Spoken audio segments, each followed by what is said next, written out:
As a screenwriter, I am absolutely in love with The Office. I watch it on repeat any time that I can.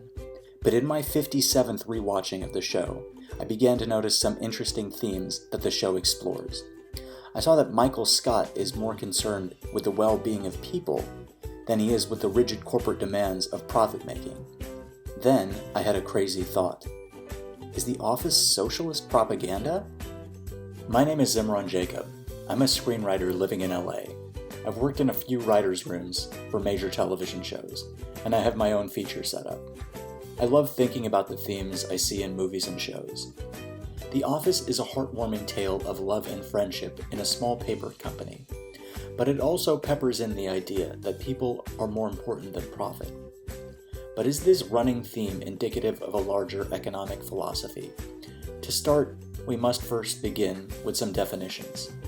Capitalism is defined as an economic system in which a country's trade and industry are controlled by private owners for profit.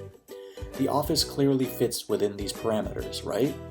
But wait, Michael Scott oftentimes forgoes the profit motive for the sake of happiness of the people in the office.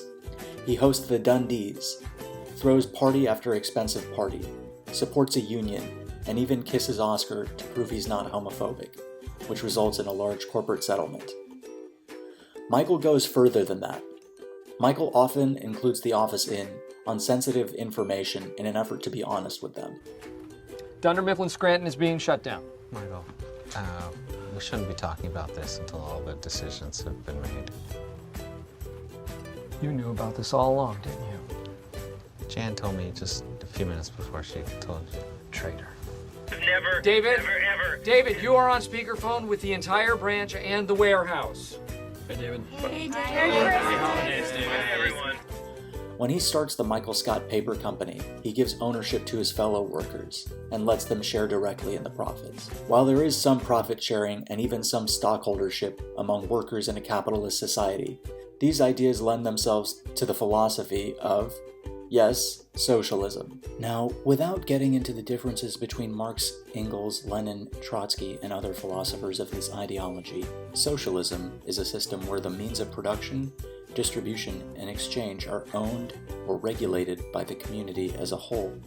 Similarly, communism, a form of socialism, is broadly defined as an economic ideology whose ultimate goal is the establishment of a socio-economic order structured upon the ideas of common ownership of the means of production and the absence of social classes. Common ownership.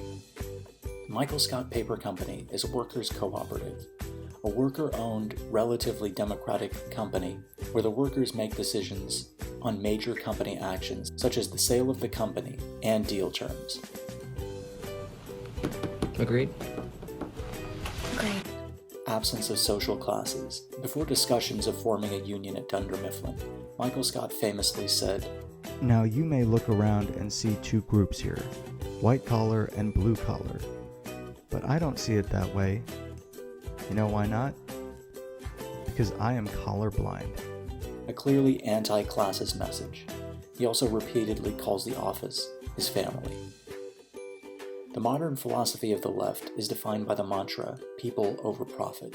The common fear is that the profit motive has priority over the interests of people in general. On my 57th viewing of the series, I could not help but find people over profit messages in the show. In an episode titled The Client, Michael befriends a client before offering him a discount to close a sale. By your own employees' calculation, you'll be obsolete in the next 5 to 10 years. Wait, Ryan said that? In the episode Business School, Michael, after being criticized and humiliated by Ryan, who says Dunder Mifflin is a doomed business, famously says, People will never go out of business. In The Surplus, Michael lets the office decide to spend the previous year's surplus on new chairs, when Michael could have kept the profits for himself. The show is critical of employment relationships and bosses in general. Michael is an inappropriate buffoon. Jan is a hot-tempered lunatic. Charles Minor is an impersonal bully. Gabe is an ineffectual, redundant pushover. Joe is a capricious egoist. Ryan is a petty narcissist. Robert California is, how do I put this, an insane weirdo? Pretty much every boss except for David Wallace, the most patient boss in the universe, is shown in a negative light. So is The Office designed to convince people of the moral justifications of a socialist ideology? Like all questions about the politics of art, the answer is up for interpretation. There are also capitalist messages in the show. The deposition highlights Michael's loyalty to his employing company over his relationship with Jan. In Boys and Girls, talks of unionizing are crushed and never brought up again. In The Whistleblower, Andy is shunned as he alerts the media that Saber's printers catch on fire, ostensibly hurting Saber's profits.